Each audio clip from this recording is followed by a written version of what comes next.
So Crystal Downey is the co-director of the Marion E. Wade Center and co-holder of the chair in Christian thought at Wheaton, along with her husband, David. Hi, David. That must be it. We are so grateful for the support and sponsorship of the Wade Center for this conference, for its existence as a resource, for its role in introducing people to MacDonald, and as so beautifully described by John yesterday, facilitating their journeys, our journeys. I had a significant nudge in my own journey when my mother took me on a Wheaton alumni tour in 1996, sponsored by the Wade. I was like, tour? No. Oh, C.S. Lewis and Dorothy Sayers? England? Free? Okay. So I went, and I was in my mid-20s at the time. Everyone else, with the exception of Chris at the time, had gray hair. So I was significantly younger than all, and I was not alumni. Everyone else is alumni, and it was a fabulous experience. That tour inspired my own research trip here a few years later. And it was probably about 20 years ago that I came to the Wade, just after the center had been built. The garden didn't exist yet, the center was new. And that's when I discovered that amazing list of people involved in the 1824 centenary. I'd never seen that information published anywhere before. And it was so exciting. That if you have not worked in archives before, it's so fabulous to find a piece of information that you didn't know, most definitely if handwritten in the writing of somebody that you know through time, but even that little printout paper advertising the 1924 centenary celebrations and that list that I hadn't heard anyone talk about the celebrations, let alone who had attended it, was just so exciting. So too were the letters between Jane Douglas and C.S. Lewis that gave such illuminating insights to what lay behind Robert Lee Wolfe's book on George MacDonald, The Golden Key. And some of you who are students may have come across Robert Lee Wolfe's book, The Golden Key, which was really the first book, academic book, literary criticism on MacDonald, and is read entirely through a Freudian lens. And that was the first one that I came across when I started to look at MacDonald, and kind of completely doesn't consider MacDonald's faith at all, basically sort of indicates MacDonald's not a Christian. And I was just so confused that this is the one piece of work on MacDonald. And when I discovered the letters between Jane Douglas and C.S. Lewis about the lecture that she attended for the book launch of that book, all of a sudden there was all sorts of illumination on what was going on, the personalities behind Robert Lee Wolfe's own distaste of C.S. Lewis, and the fact that really this book was kind of written to get at Lewis, and suddenly you understand things in a whole new light. Archival research does this. It's really cool. And what is perhaps to me the most exciting Lewis MacDonald holding at the Wade is one that I'm longing, those looking for new research projects, I'm longing to see someone dive into this work, into work upon C.S. Lewis's copies of the Unspoken Sermons, his own first edition copies with his notations and underlinings in that text. And nobody's done anything with it. Like, a couple people have referred to it. Jeff McInnes has referred to it. Sharon Jeb Smith has referred to it, but nobody's really worked with it. And guys, that's a really exciting thing to pursue. So somebody please do that. We've asked Crystal and David to say a little more about the Wade in a moment, but to make for a smoother transition, I'm gonna introduce Crystal to you a bit more, and then Crystal will begin her talk after she shoos David back to his seat. You know, I'm being a bit cavalier with David, but you'll see why in a moment. Crystal has published widely in the literature field, from Shakespeare to Austen, as well as on film. Not published on film, but published on the topic of film. Indeed, the first time I met her, she was giving a brilliant lecture on Dorothy Sayers and film at Joe Ricky's Inklings Conference, 2018. Crystal has published 2 award-winning books on Dorothy Sayers, 4 books on cultural theory, and another book on film. She and David also co-host the Wade Center podcast, and they also make a brilliant C.S. Lewis and Dorothy Sayers. They make a brilliant C.S. Lewis and Dorothy Sayers. Has anyone else here seen them do that in person? Melody has, Rebecca has. Yeah, Denise It's on has. YouTube now. They say It's, YouTube. yeah. Have you read my notes? No, it is on YouTube, guys. I've discovered that it's best in person. So if you ever have the opportunity, please see it in person. But you can see it on YouTube too, and the YouTube it works. No, they are hilarious. It is hilarious. Their presentation is hilarious. It's moving. It's thought-provoking. It's the exchange of letters between C.S. Lewis and Dorothy Sayers. So I should back up. I see some heads going, "Oh, that's what she's talking about." So they read the letters between the two, and it's fabulous.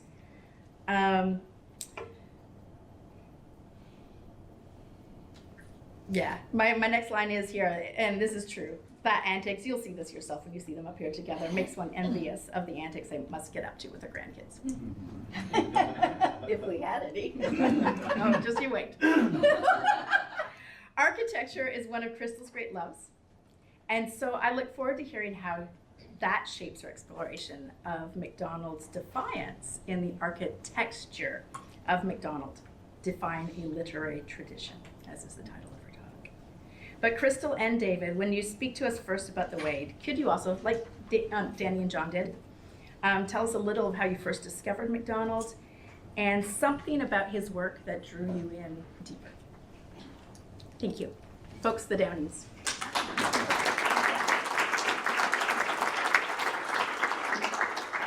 I'll let David talk about the Wade first, and then I'll answer that question that Kirsten is giving all the speakers. Good morning. Welcome to the Wade Center, sort of. We plan to have these plenary sessions in our auditorium, the Baki, but we have the great problem of having so many people come to the conference that we outgrew that space. Am I close enough? I'm David Downing, co-holder of the co-director of the Marion E. Wade Center and co-holder of the Marion E. Wade Chair of Christian Thought, which means if you have a Christian thought, you have to check us. I'm not sure, that sounds a little Pelagian to me. And we've been here for 6 years. We are retiring this summer and leaving the Wade in very good hands, Dr. Jim Beitler of the English department.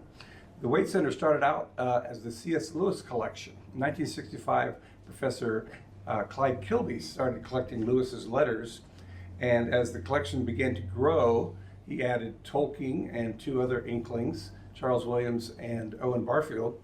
But then he realized if he's going to get a well-rounded view of Lewis's influencers, he wanted to add his friend Dorothy Sayers, and then, of course, George MacDonald and G.K. Chesterton.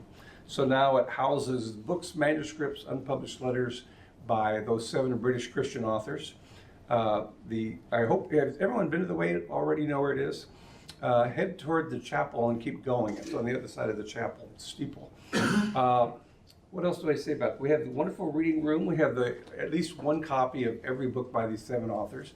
We have tens of thousands of secondary works, manuscripts, 1,000 dissertations and master's theses. And then we also have a museum space with the famous wardrobe that was in the Lewis household in Belfast.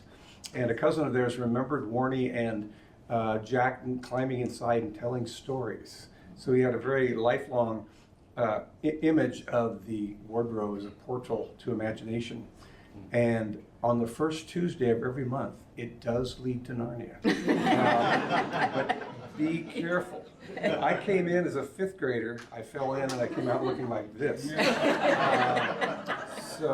Anyway, that's the general overview of the Wade Center. Okay. And we also have Journal 7. We have a podcast.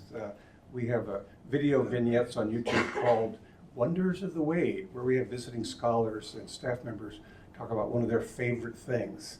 Kirsten, you should do one on his underlinings in Unspoken Sermons. A lot of them, you'll find them again in his anthology of George MacDonald. Absolutely, You can yeah. see that was what he was up to. Yeah. Okay, so that's my quick overview of the Wade. I'll turn things over to you, Crystal. Thank you.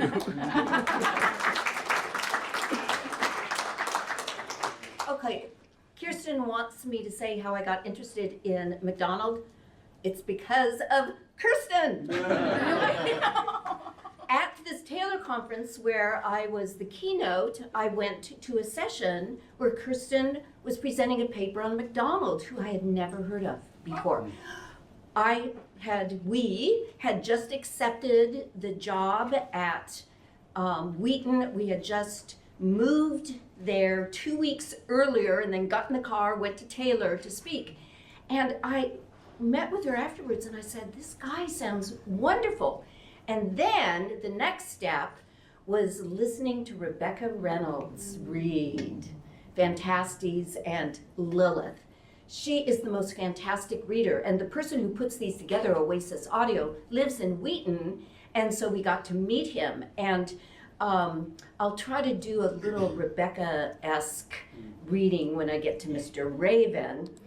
And my paper includes more details about then what fascinated me with MacDonald. When I started reading George MacDonald, I reveled in his powerful passion for architecture, a passion I share. In fact, as a child, I would draw floor plans rather than dress my lonely dolls. And by myself, at around age 8, I would go in the backyard. My parents had about an acre of land, and I would play realtor by myself, showing imaginary clients an area configured of the bushes and trees and say, and here is the dining room.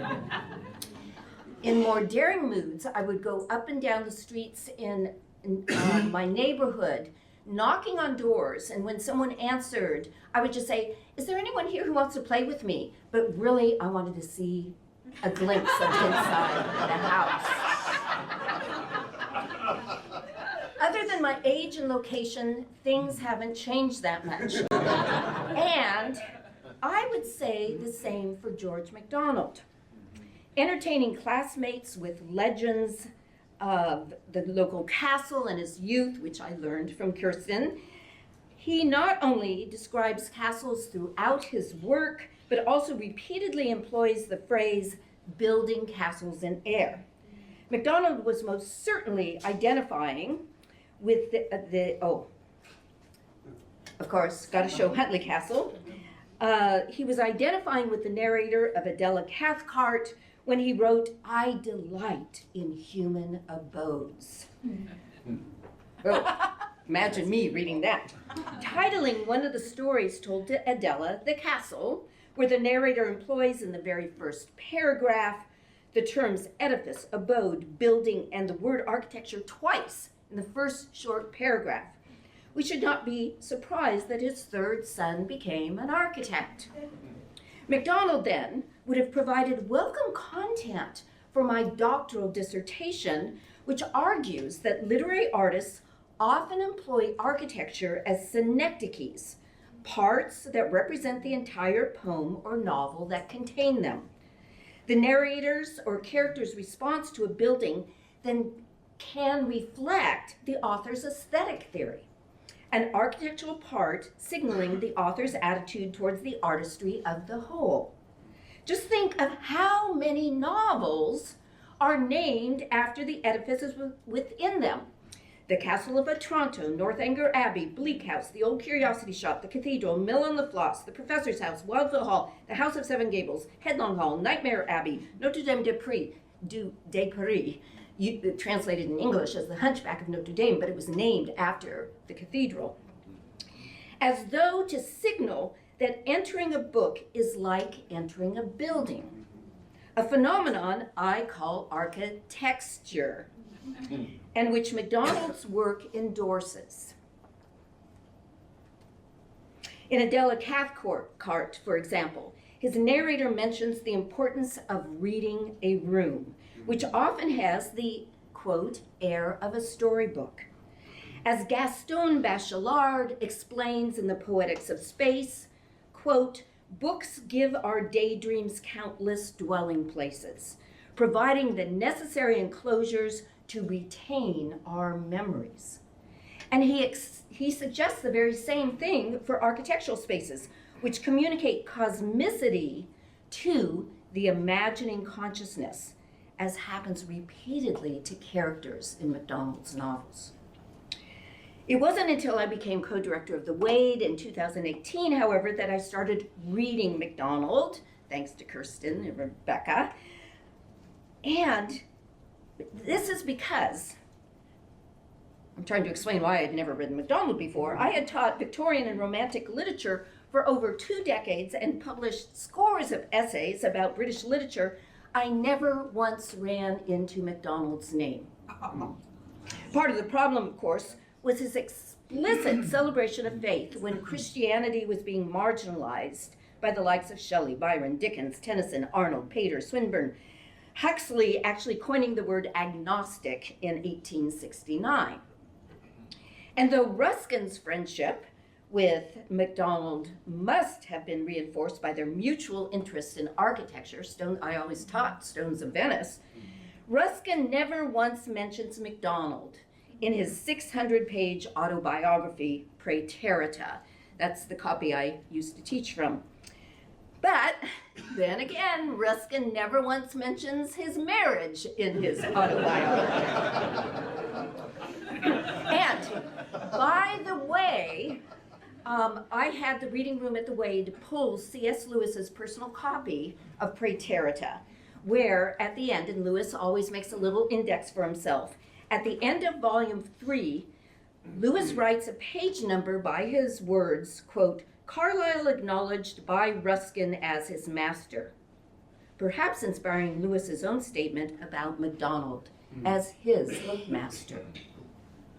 Carlyle's Sartor Resartus, of course, helped ignite the so-called Victorian faith crisis, which early 20th century scholars considered a quaint struggle of earnest despair before more enlightened artists abandoned Christianity altogether. In response, literary critics promoted what historian Jacques Barzone called the religion of art. Indeed, Cambridge Don I.A. Richards wrote in the 1920s that great literature, listen to this, quote, is capable of saving us. It is a perfectly possible means of overcoming chaos. And an Oxford contemporary of his employed an architectural trope to similarly state, quote, literature is not just a subject for academic study, but one of the chief temples of the human spirit in which all should worship. They both, of course, are echoing MacDonald's contemporary, Matthew Arnold, who as early as 1850 wrote, art still has truth, take refuge there. Those committed to the religion of art, then, questioned whether MacDonald's works warranted their faith. Even C.S. Lewis, as is well known, had reservations about the artistry of MacDonald's narrative constructions, famously comparing them to silent film. Like a movie cross-cutting from one location to another, MacDonald will suddenly interrupt his narratives with stories that seem to destabilize the architectonics of the text. And just as inept silent films insert overly explanatory inner titles, MacDonald includes unmotivated narrative insertions. No wonder Lewis said the texture of his writing as a whole is undistinguished, at times fumbling. No wonder MacDonald's name never appeared in the index of any Victorian anthology that entered my classroom, either when I was a grad student in the 20th century or a professor in the 21st century. Even this book, published in the 21st century, Victorian Literature, Faith and Life in Britain, that after this talk, I'll put this on that free book pile. I'm giving away all my Victorian romantic books. Makes no mention of MacDonald. And this is why my colleague Timothy Larson, who is here, has done such a wonderful service to do an intervention in this modernist marginalization of Christianity in the 19th century. But nonetheless, despite all these modernists, MacDonald has passages that are so superb, I want to enter into them. They communicate cosmicity to my imagining consciousness, enabling it to escape the temporality of quotidian existence in a momentary repose of poetic space, which I think was his plan. Listen, for example, to these lines from his 1871 poem, A Story of the Seashore, which describes a garden temple with an enchanted cell. But to dream there, to find half hidden in the hollow wall a nest of tales, old volumes such as dreams, hoard up in bookshops. Lewis, of course, as we all know, asserts it is the power of constructing myth that makes MacDonald so worth reading, comparing his mythic power to a 1926 work named by Architecture, Kafka's The Castle. And when he described Phantastes to his friend Arthur Greeves, he called it a story about, quote, the human soul exploring its own house. Indeed, MacDonald compares humans to architectural forms throughout his work, as when in Thomas Wingfold he writes that one must go into himself and scrub the floor of his cell, an image echoed in unspoken sermons. Quote, the love of our neighbor is the only door out of the dungeon of the self. And again, nor will God force any door to enter in. The house is no house, only a place until God enter. This will remind many of that phrase from William Blake's Jerusalem that MacDonald borrowed to title his first publication in 1855, God is within and without. Now, sorry. Significantly, the Kilos, the hero of Blake's Jerusalem, is described as a builder, perhaps explaining why MacDonald copied Blake's engraving style to design his personal bookplate. Notice it's the image of a door at the opening of a book. And just to show you, this is Blake's illustration. You can see how MacDonald's imagery is just accessing that. And the frontispiece to Blake's Jerusalem is Los going through a door as we go through the door of the book to enter. In other words, MacDonald recognized, while that some builders construct tombs, castles, and houses, others build poems and novels. In both cases, as MacDonald states in The Fantastic Imagination, the intellect must labor, workmanlike, under the direction of the architect, imagination. But notice that with this quotation, MacDonald moves us from doors into the soul to texts constructed by the imagination. The former reflects a mystical tradition, as when Teresa of Avila named her spiritual autobiography, The Interior Castle. Oops, I'm sorry, I keep getting behind in mine. But architecture, as I call it, reflects a literary tradition in which MacDonald was embedded, a tradition that biographers overlook while obsessing over identifying that great house in the north, which had a library where MacDonald discovered German Romanticism.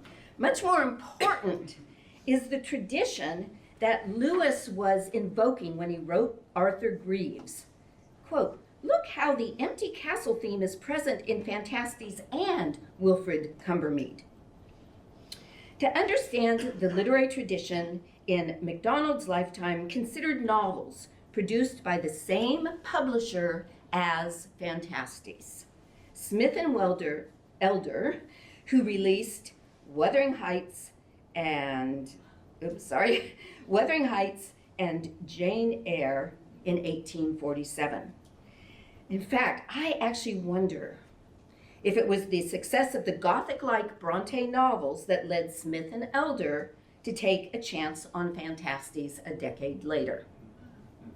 Emily Bronte is quite explicit with her architecture, beginning her novel with the narrator, Lockwood, who stops to look at a house named Wuthering Heights, reading what was inscribed on its front, starting with a date before entering.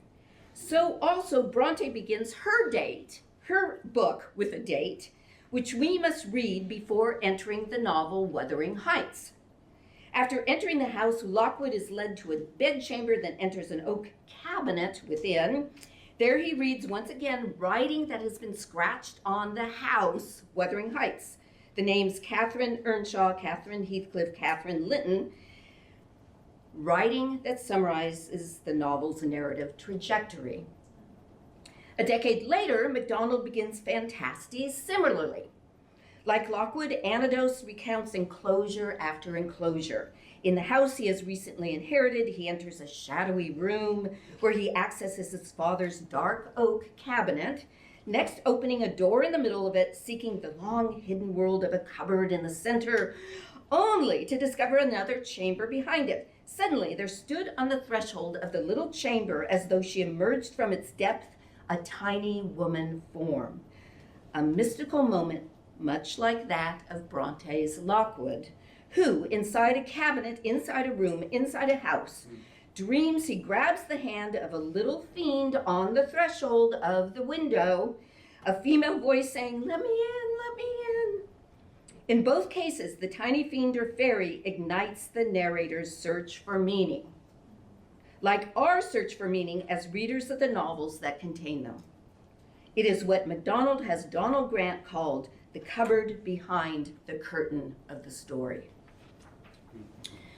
Unlike MacDonald, Bronte carefully maintains narrative consistency as Lockwood tries to understand the writings contained in Wuthering Heights, the house, learning the story of Catherine and Heathcliff from the accounts of different characters which constitute Wuthering Heights, the novel.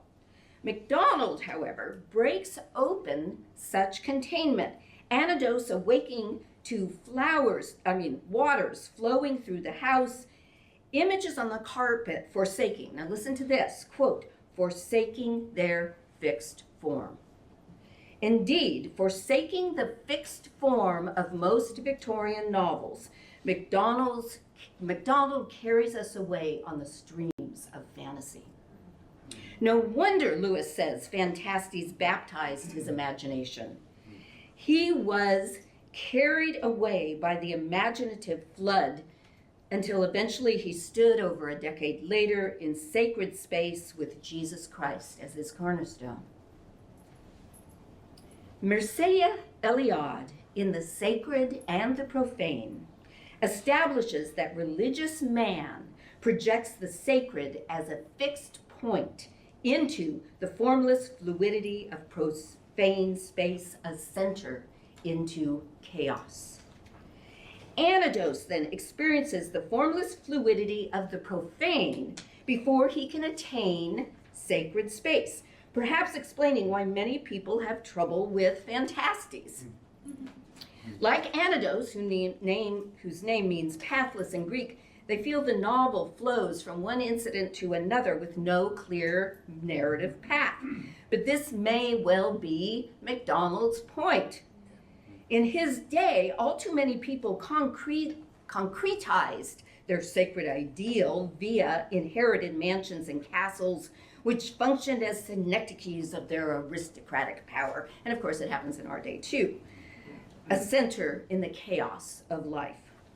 It is not for nothing that MacDonald begins Phantastes with an epigraph from Shelley's Alastor, and I'm sure people must have written about this, in which a poet seeks his ideal mate by drifting along the formless fluidity of waters.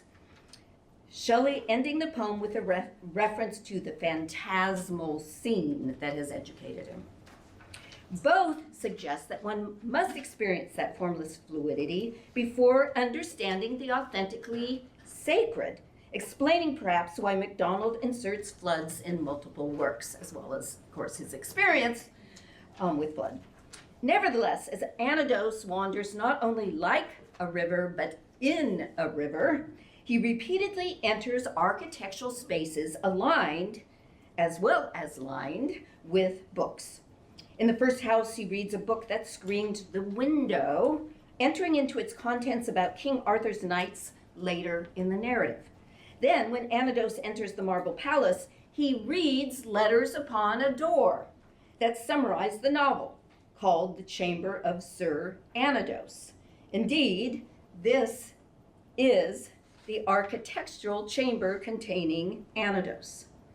Later, he discovers the library of the palace, identifying with characters in a book as though he has literally entered into it. Note how MacDonald speaks architecturally as Anodos wakes from a book-generated dream.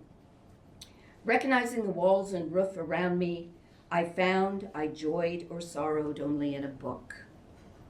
This, of course, prepares us for his visit to the house with doors on each wall, each of which opens to a different story that we as readers enter into as well, until the house is threatened by the formless fluidity of profane waters.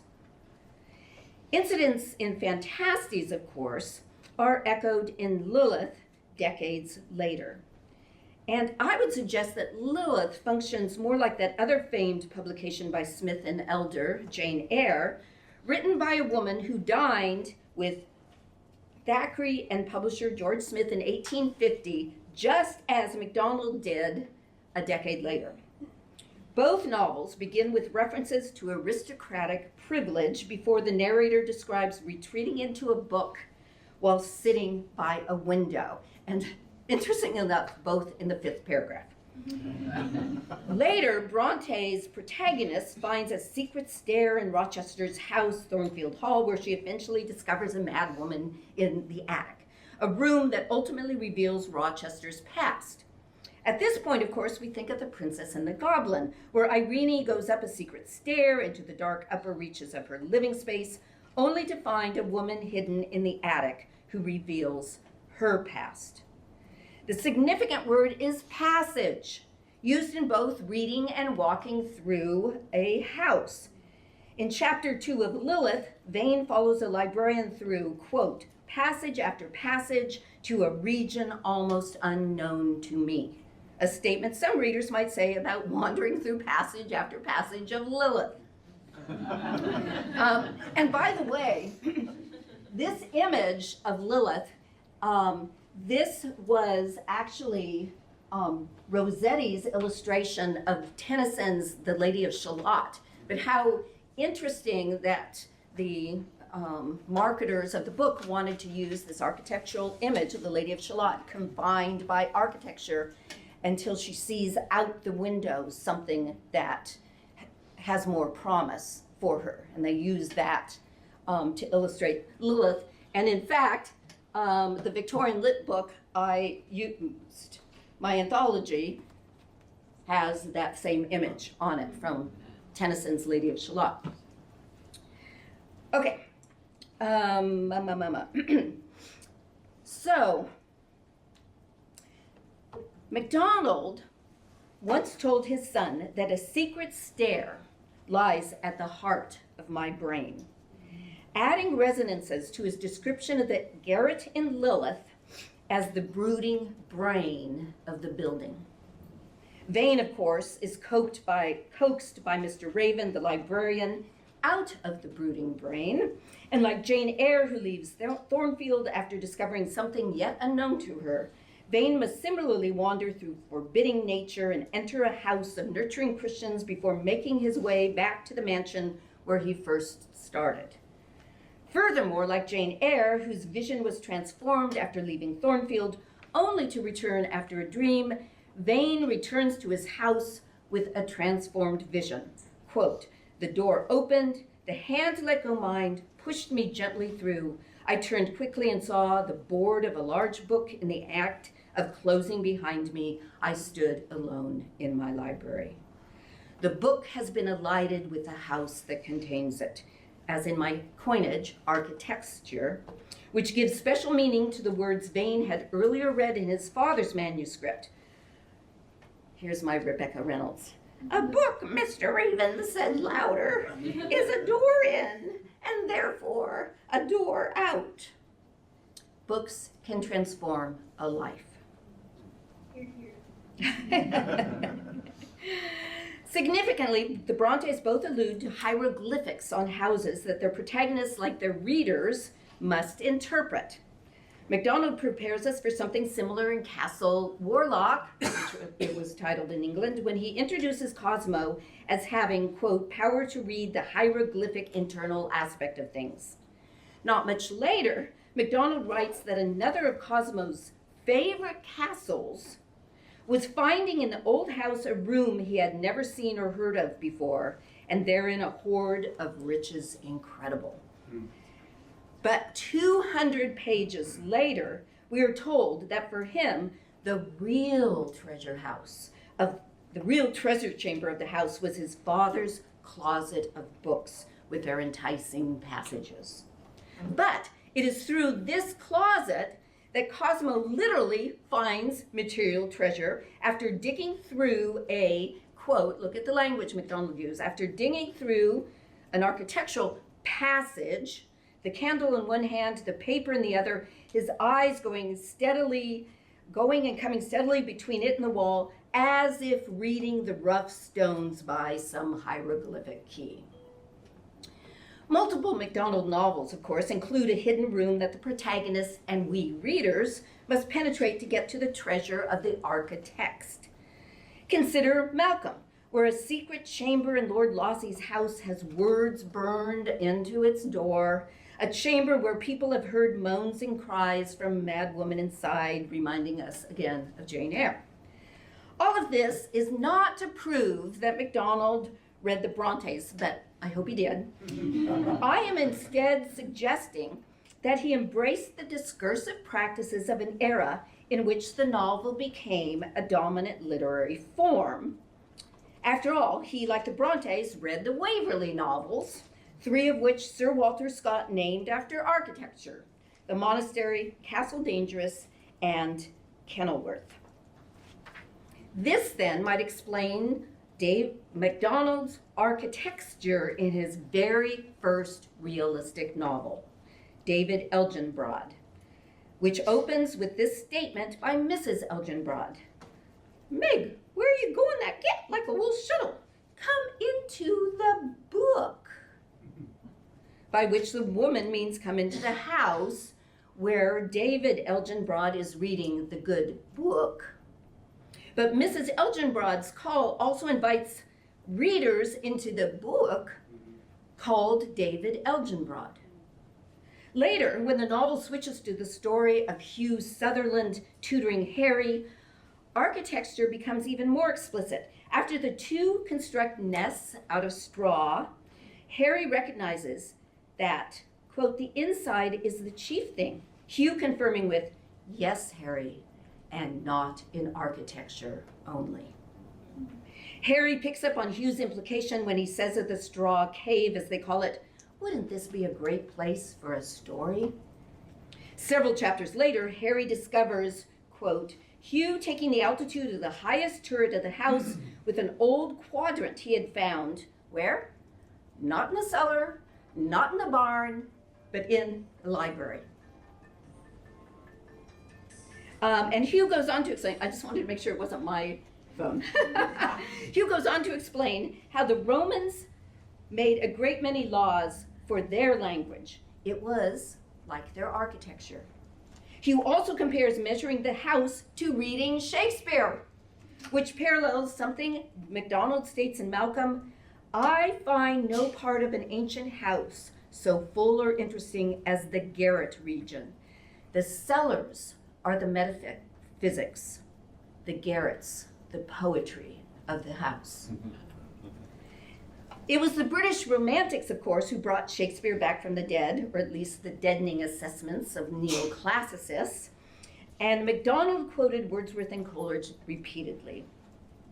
Not coincidentally, Romanticism specialist Edward Bostetter noted that Coleridge, quote, believed that given the proper conditions, he could erect the imaginative structures whereby all philosophical mysteries were revealed and all human problems resolved. In other words, the cellars are the metaphysics, the garrets, the poetry.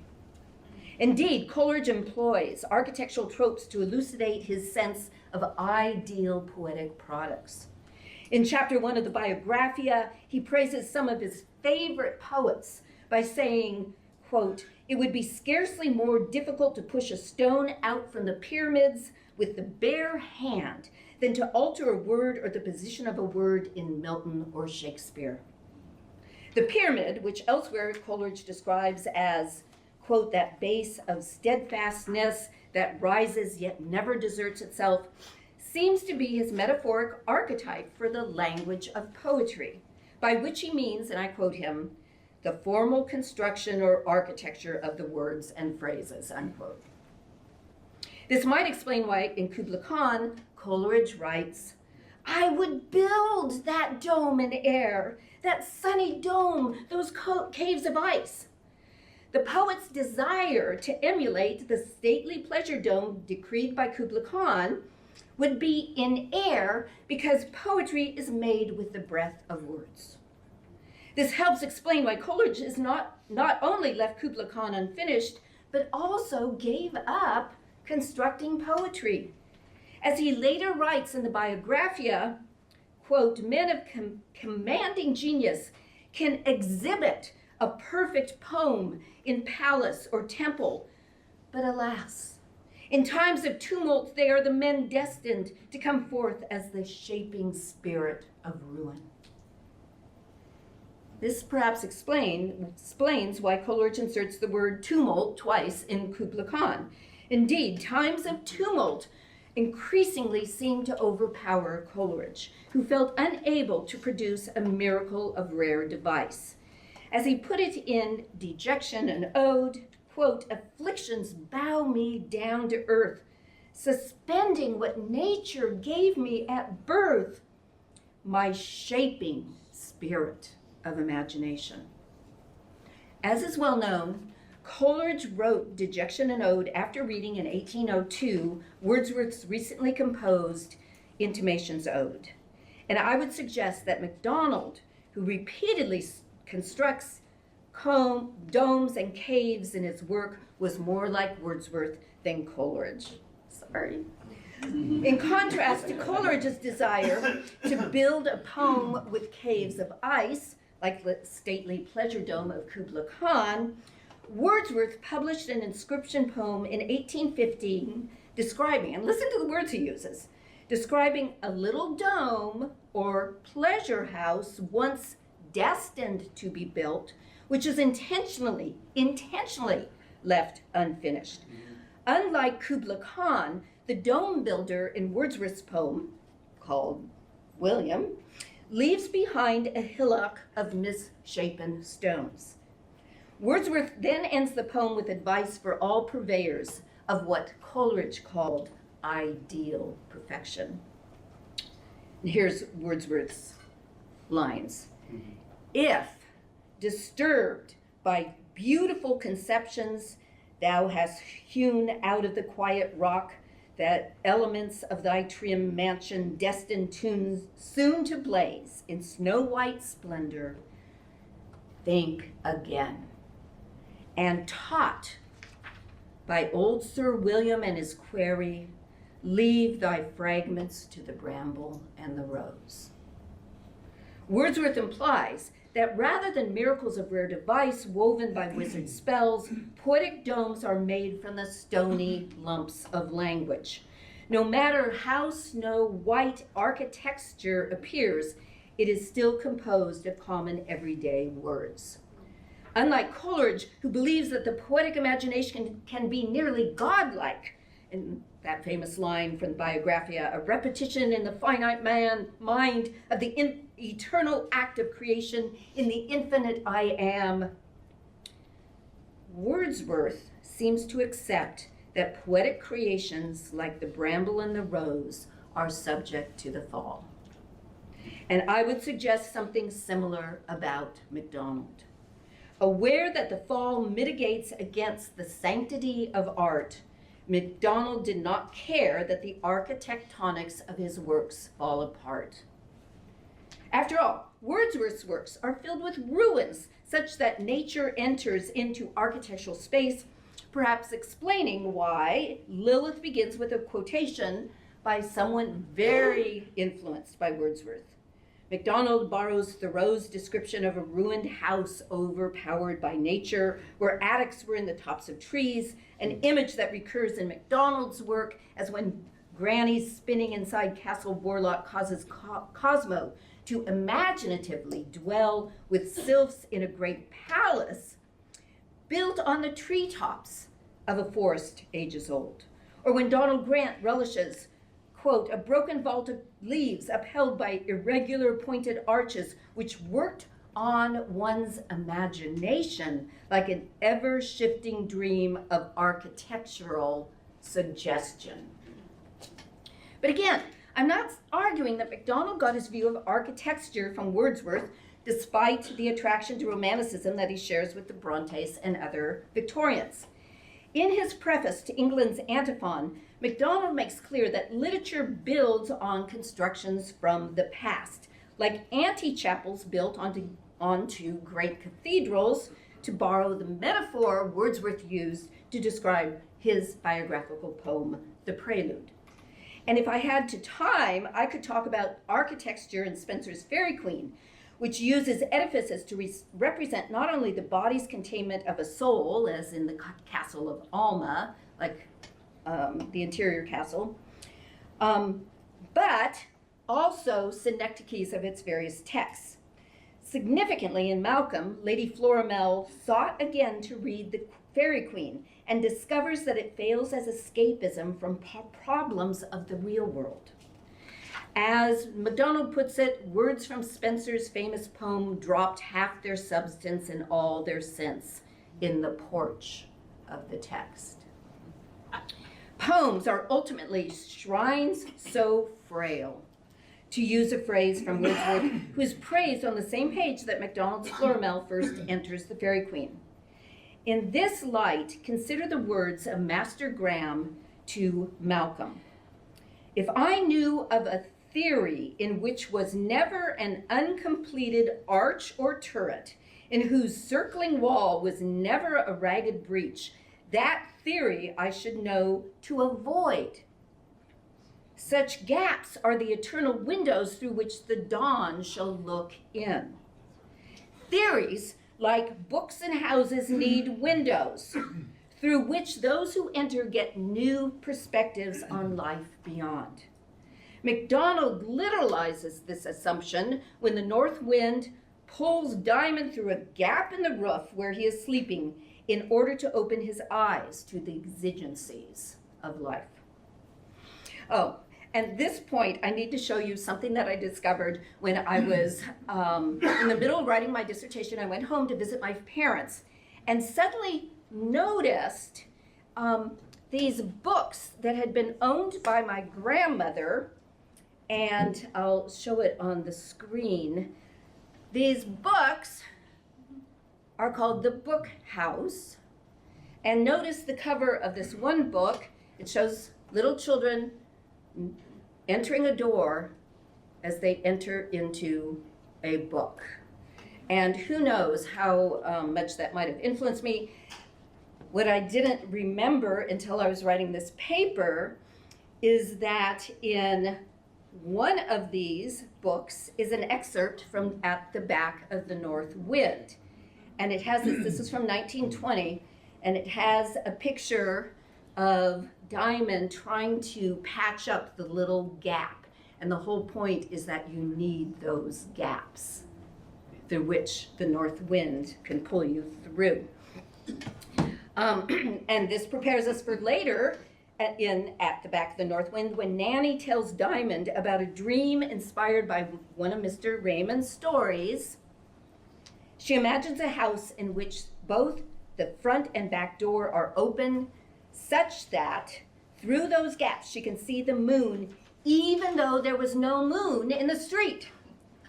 Nanny lies in the moonlight in the house until the dream takes her to another house, this one inside the moon, which also has windows. As Nanny tells Diamond, I don't know how there could be room for so many passages in such a little house.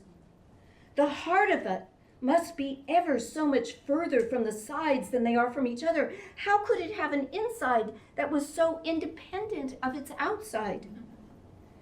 We can only answer this question with the need to exit passages of architecture we have entered, enabling us to look at life with moon-enhanced or wind-enhanced imagination, seeing both within and without. Thank you.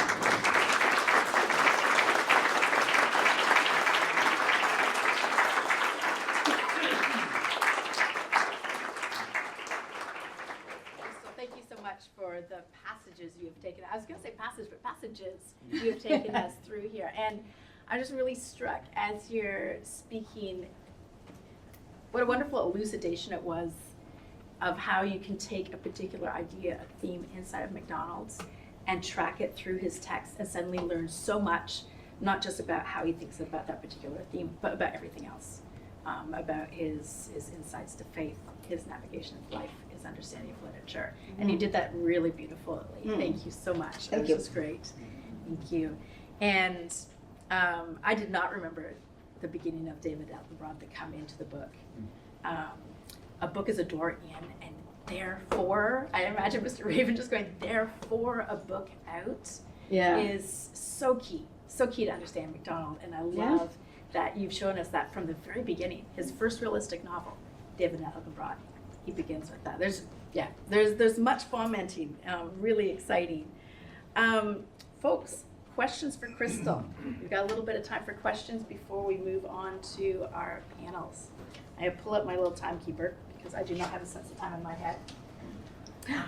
Yes, welcome. First, I want to say thank you for a brilliant talk. I mean, it was just cool to get so many things, and it's a mark of MacDonald's genius, really, that you can take one theme and then see it develop.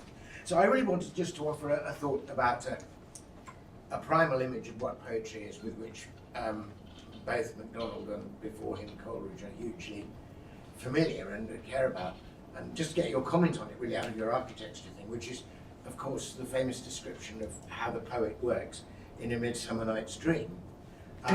Where, so after the poet's and fan forensic dance from heaven to earth, earth to heaven, as imagination bodies forth the form of things unknown, poet pen turns them to shapes and gives to airy nothing, of course it's not really, but this is the phrase I want you to reflect, gives to airy nothing a local habitation yes. and a name.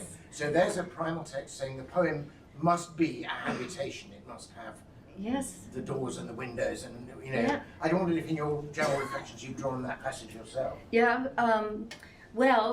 I haven't thought of, Shakespeare is writing such different kind of literature, but I'm sure he was aware of that and why he has lasted. And my allusion to the neoclassicists,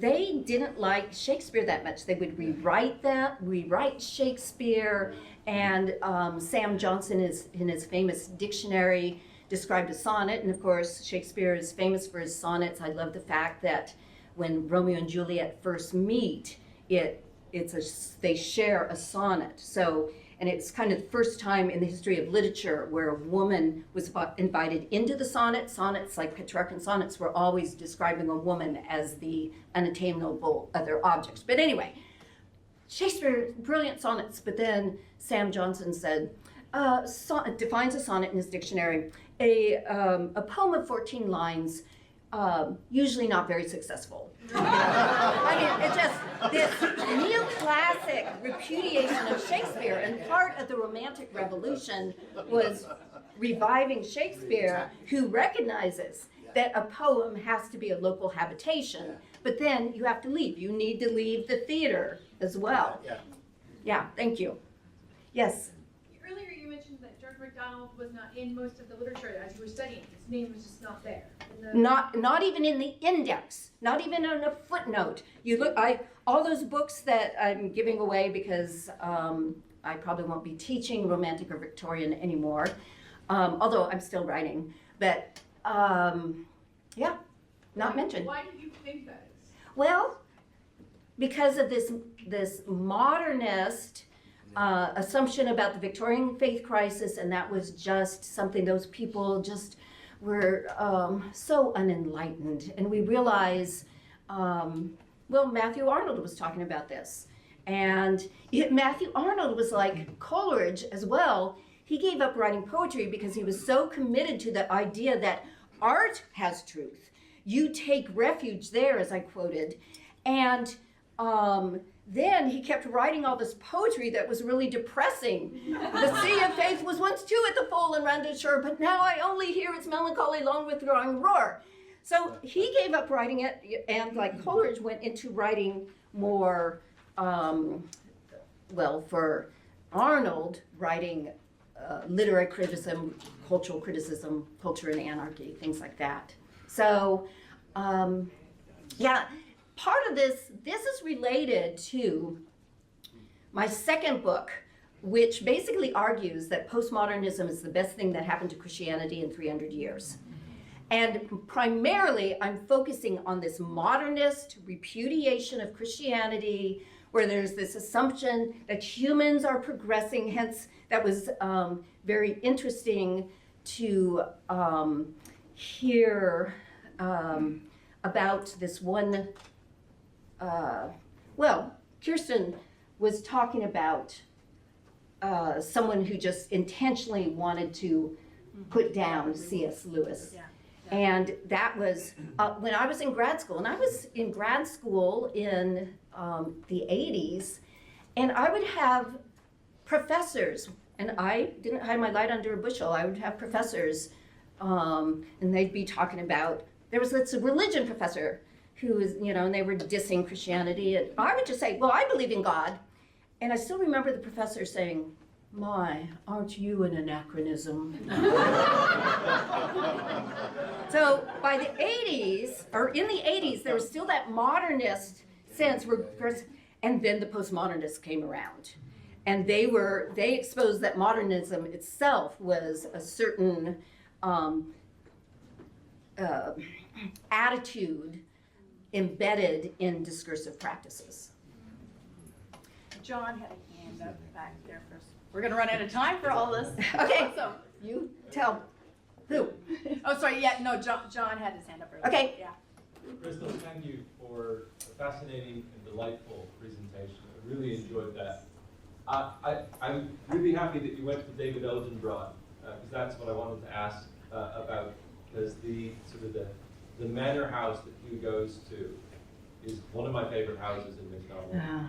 And just sort of this, where you get, I mean, just sort of the classic Gothic pile in that way. And that was the question I just sort of wanted to see if I could draw you out a bit more and ask, do you mind elaborating a bit further on MacDonald's relation to specifically the Gothic use of architecture? Oh. Like the Gothic manor house and the ruined Gothic castle, Oh. wonderful. So you mind just explaining more about how MacDonald uses or relates to the Gothic mansion? Well,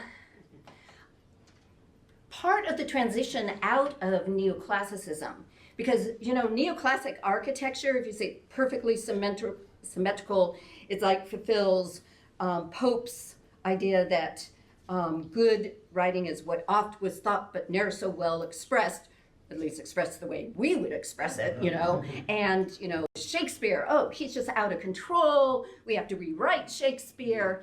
And part of the movement, what before Wordsworth and Coleridge, of course, was this return, this fascination with Gothicism. And so you have Hugh Walpole, not only did he write the Castle of Otranto, but he actually built himself a house that looked like a Gothic ruin, Strawberry Hill.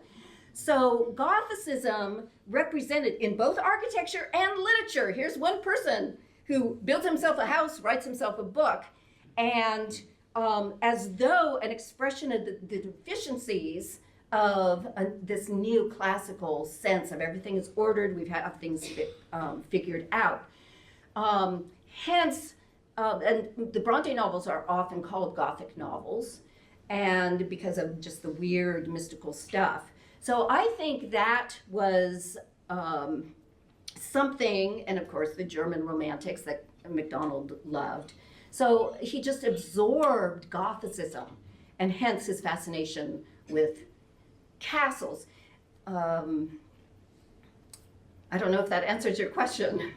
Thank you. Let's do, oh, this is so painful. Jason and Jason, then Jennifer, and yeah, Rebecca over there, and then I can always say Rita Grace over there, and that will be it for now, so that we can get on to the next session. But if you guys in that progression can hit Crystal with your questions, thanks. Thank you, Crystal. I agree.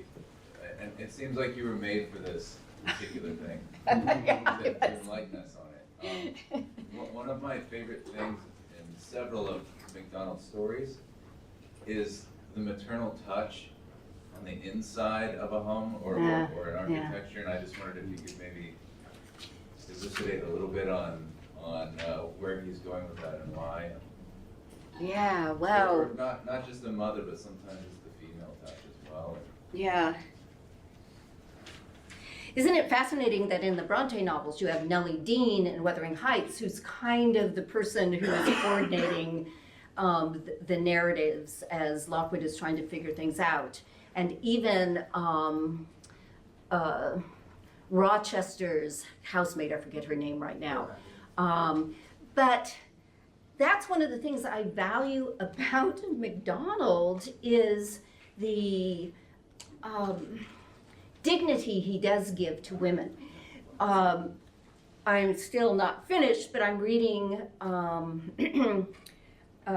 Thomas Wingfold Curate, and that starts with Helen inside the house, and she's looking out a window, and she has just read a book, and she is struggling with the way a female was represented in the book she was reading, and thought, well, a woman shouldn't marry a guy she doesn't even respect, you know.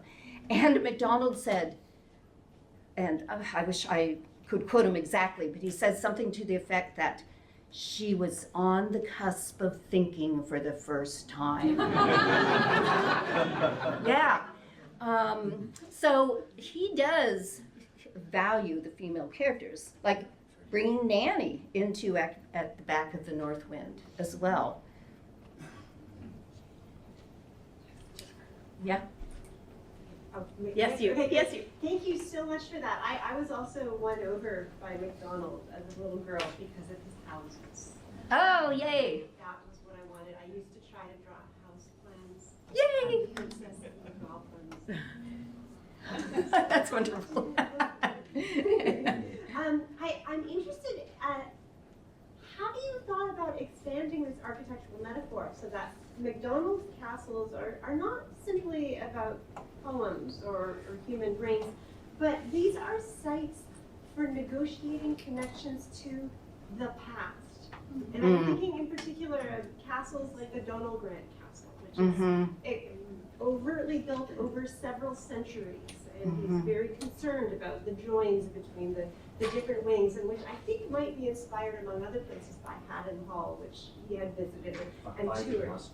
Yeah, and Feige Castle, but Haddon Hall has got all the different wings leading one into the other. Or even the cathedral metaphor of England's antiphon, in which Oh, yeah. where I we should, have- that where we have Danny that- mentioned in his, or art being like a cathedral that Danny That's outlined. right, in which now architecture is the entire institution of English literature, yeah. which he is trying to get us to understand in its entirety. Well, it's just so much a part of who we are. So it makes sense as a metaphor, but a lot of people just don't think about it. And the retreat, since I've written 2 books on film, and one of the troubles in film is that people who are watching a film, they just so want to identify with the character, but that it doesn't force them to think about, okay, once I leave this enclosed space of the theater, as in the olden days, now my living room or wherever you're watching it, how does that give me a view? How does that change my imagination for my connection with life beyond? And I think that is MacDonald's gift, And I like how you said the idea of the tie to the past. MacDonald was postmodernist before the modernists, basically. And he was fighting this movement that was happening, hence his name never mentioned in scores, at least 50 books that have crossed my path about Victorian literature. So, Okay. I'm gonna have to be really quick on Rebecca and Grace. Just sorry to cut it short, but very quickly. I'll just say a tenth of what I was planning then. Awesome. Just doing a quick mental scan of are there any biblical passages here that deliberately connect poetry words to architectural places. What comes to mind right now is Psalm 8, the ambiguity of the translation. Out of the mouths of babes and infants, then you can either translate it, thou hast established praise, established, the central foundation, or thou hast constructed a bulwark. I love that image. There are just hints of that in the Bible, but I love your bringing out how that's connected to God. Thank you so much. thank you. I'll just say, I'll ask privately. I'll let you ask me questions. Okay. Well, Crystal, thank Sure. you so much.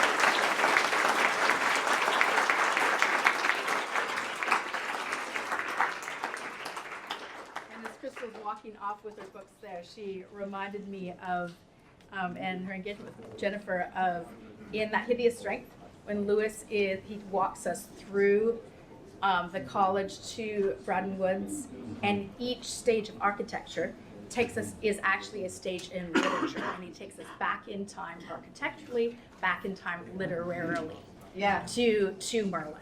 And a library is a place of architecture.